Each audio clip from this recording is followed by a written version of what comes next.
அதிகாலையில் திருமுகம் தேடி அர்ப்பணித்தேன் என்னையே. ஆராதனை துதி ஸ்தோத்திரங்கள் அப்பனே உமக்கு தந்தே.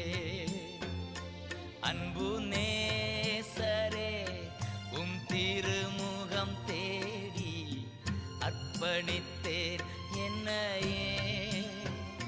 ஆராதனை துதி ஸ்தோத்திரங்கள் அப்பனே உமக்கு தந்தே.